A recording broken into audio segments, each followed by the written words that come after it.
uthi mina njengoba ngimi la ngimi in historical moment ngale kwegama lami uthi ngumlando kaMchunu akekho ngazi ukuthi uBhambatha kaMancinza was one of the heroes who rise from the ashes and make sure that he conquers and protected the whole South Africa in the oppression of Amangisi kanye namabhunu 1906 Bhambatha kaMancinza njengoba ngimi lapha nje ngiyalimema nedlozi lakhe ngiyalimema nedlozi lo Mancinza lonke ukuthi lihlangane nedlozi laKwaZulu lihlangane neNingizimu Afrika yonkana likwazi ukuthi libhekane nezimo esibhekene nazo zingahetshezwa kusetshenziswa imithetho engalungile ukuthi kusetshenziswa ama wing afana no Human Rights Commission kumina ba exist ngoba they are biased, they are not saying anything about culture and they are not in religion, they are all rational to protect their gurus and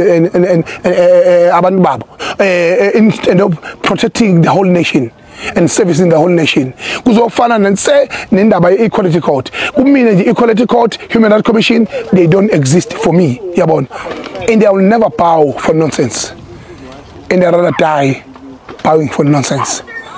I will die as a Zulu man, Ngizwe Mlando kaMchunu, the president of the nation, protecting the Zulu culture, the Zulu nation, and paving the future of this generation and the next generation. There is nobody that is going to attempt to try to make sure ukuthi mina into nonsense. Njengamanje, I'm appealing to the all nation ukuthi this is a time to wake up and face the reality. Angathe niyanyanyisa niyangidakelwa inini intatheli niyangidakelwa kanye ne Human Rights Commission niyangidakelwa ngoba mina ukuthi uZulu waguqa waguqela ihlama ngangiguqa mina guqela ihlama mina angisoze ngayize ngayo njalo nto leyo ngiguqe mina ngiguqela ihlama ngitaka nje ngesela ngiguqela ihlama ngoba Mongameli siyajabula ukukuthola noma sekube nesikhathi esikudinga singakutholi. Sibone Thuba uMatasatasa wahambela nezindawo ezinkulu koGoli wahambela nako Mayimayi. Sibonela ukuthi Human Rights Commission yakudinga isize yakhipha nestatement sokuthi mawungaphelile u24 hours ungaxolisanga uzokhalela amasongo asigonyela. Kuthini uPaula kwalo ndaba? Akuqala nje mfowethu mina ngifuna ukukhuluma into eyinonsense nokuthi ngikhulume into eyindavundava. Okubalekile ukuthi njengamanje iNingizimu Afrika ibhekene nenkinga eziningi serious zokuluthwa kwezwe ziphinde futhi izwe le ground zero. Njengoba le ground zero nje izwe lidinga iattention yabantu who want to know to take the direction of the country forward.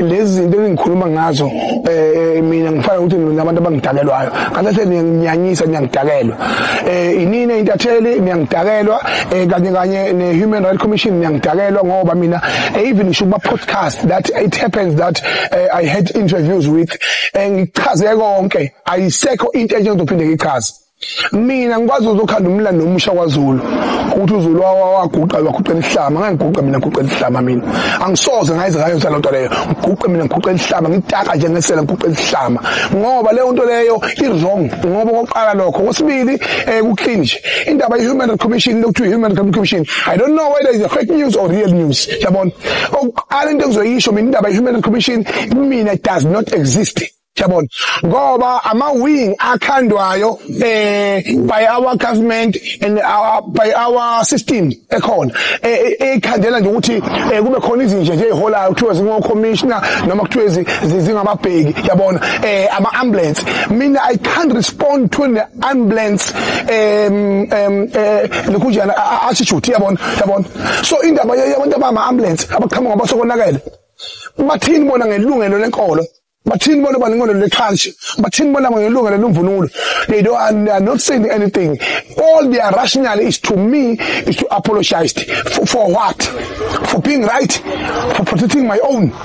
Yipi thermometer noma irula noma i microscope abayisebenzisile ukala ukuthi mina as a normal ordinary citizen of the country ngizwe umlando wamkhulu the president of the nation ukuthi mina lokho ngikukhulumile kudala umphummonakalo So I don't entertain nonsense. They will never hear me apologizing, and I will never apologize, and I will die rather than to bow for Islam, for udot, for rubbish. Because mina kuclear kimi ngikuchaze konke to all the postcards that have traveled. Mongameli ukubuza umbuzo ogcina kunabantu abathi bahambisana nawe edabeni lokulwela imvunulo kodwa bathi mawukhuluma uba nenhlabathi ekhulumeni kwakho awukhulumi kahle abaye bathi usebenzisa nenhlamba ungathini kulawo bantu abakanjalo bafisa ukukuseka kodwa bagcina behlehla ngendlela okhuluma ngawo nabantu hayi abahambe beyovula isonto labo labo bantu labo abahambe bevula isonto labo labo the time to play is fucked up njengamanje asidlali la sisempini we are at the battlefield we in the battlefield osibili ngeke mina uzongikhuluma udoti kwawena uyinja kwawena uzongitshela ukuthi mina uma ngabe konakala egcekeni yipi kufanele mina ngihambe mina ngiyolanda imincingo i-constitution ngiyibeke la uma ngabe ngilande i-code of conduct ngiyibeke la bese kuyima. This is not a workplace, this is life. This is not a workplace, this is life. Life needs to be commanded with a reality. I'm expressing my reality. Uma ngithi mina abahambe ngifana nobaba mina ukuthatha emzini wakho ukuthi ngicela ungiphumele emzini wami. Kodwa lokho angikusho ukuthi I really mean it ukuthi ingane yami akuseyona yami. Kodwa ngisho ukuthi ingane yami masi ukuthi ironga kanani fusaki. Mongameli sicela ukubuza umbuzo omunye oqhamukayo ngathi igama lakho liyavela kwiCommissioner kaMadlangalala ungathi ngalokho mhlawumbe ngase kwenzeke kuvuke into ethize or umsulwa mongameli akaze kuvela lutho ngoba ngikhuluma nje